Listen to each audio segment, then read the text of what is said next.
In the world today, nobody even bats an eye when they see a picture of a naked person on their social media. Now that the majority of the world has easy access to the internet, pornography is becoming a social norm. In fact, if you don't view pornography regularly, you're probably considered a little bit weird.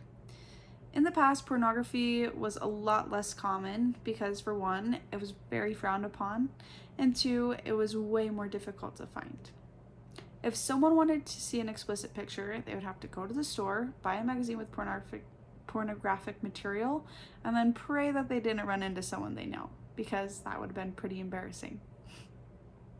Now, it's all right at our fingertips, and you can view it whenever and wherever you want without anyone having to know. Because of this, porn is affecting so many people all around the world. But who is it affecting specifically and how? That's what I'm going to talk about today. First, I wanted to start with the obvious, which is the viewer. Pornography can affect the viewer in many different ways, one being that it can change the way that the viewer thinks. Yes, it is normal for the brain to change and healthy even. However, the way that pornography changes the brain is actually a negative thing. The term used to describe this change is supernormal, but don't let the name deceive you. These supernormal changes are actually bad.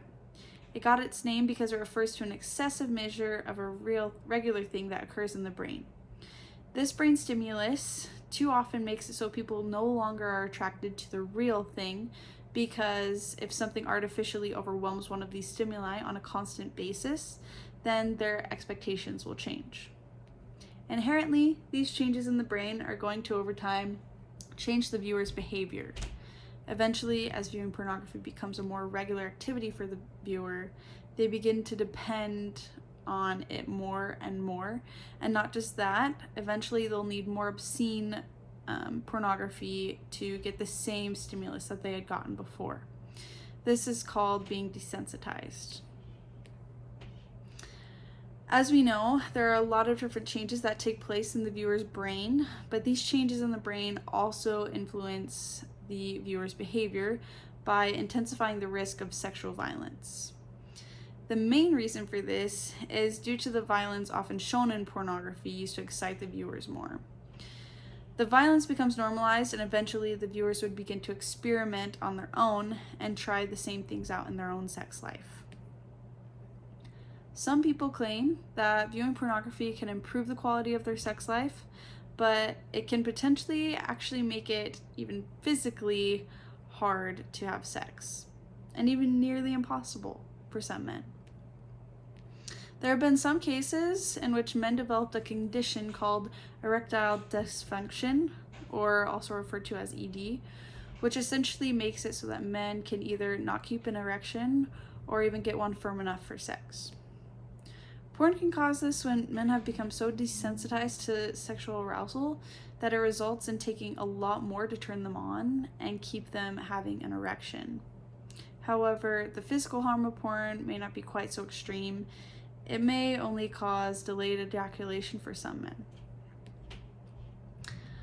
Unfortunately, mental health issues for people today are more prevalent than ever.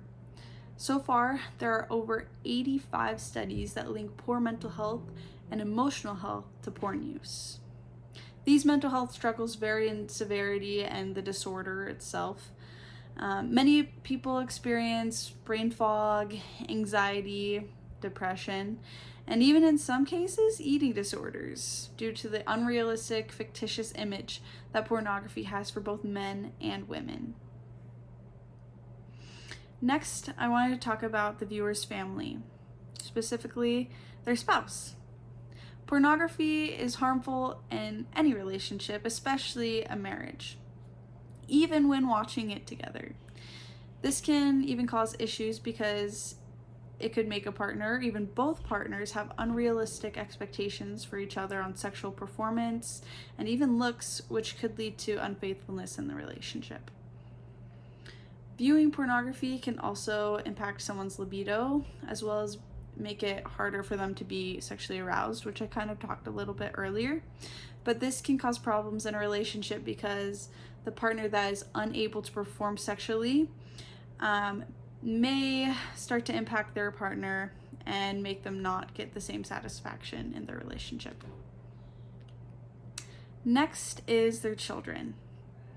Though it's sad, pornography tends to harm the viewer's children as well. Instead of spending quality time with those that they love, many porn consumers find themselves withdrawing mentally, emotionally, and physically from their real life relationships by turning to a habit that thrives in isolation. Many people that have an issue with pornography or even addiction with pornography tend to feel either shame or guilt about it and just want to keep the problem to themselves. However, this only worsens the problem. Pornography thrives in isolation. As the viewer isolates themselves, their children suffer from their absence and distant behavior. Pornography addicts often become emotionally distant to the family. The lack of emotional engagement also causes children to think that sharing this critical part of them isn't acceptable. They may start to withdraw or act out as they hold in their reactions.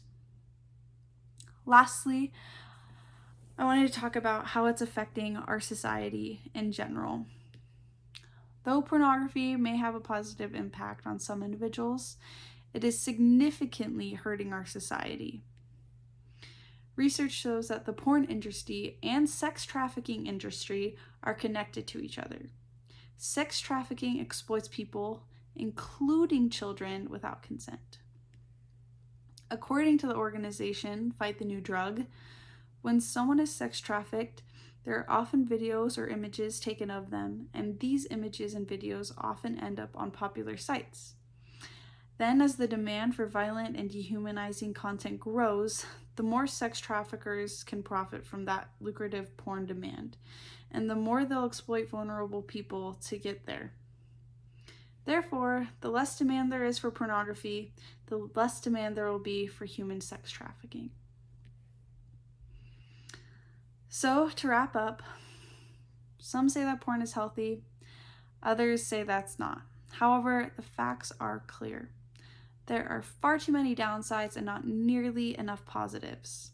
In fact, it could be argued that many, if not all the positives, are not actually legitimate benefits. Pornography is attacking real people, real love, and connection.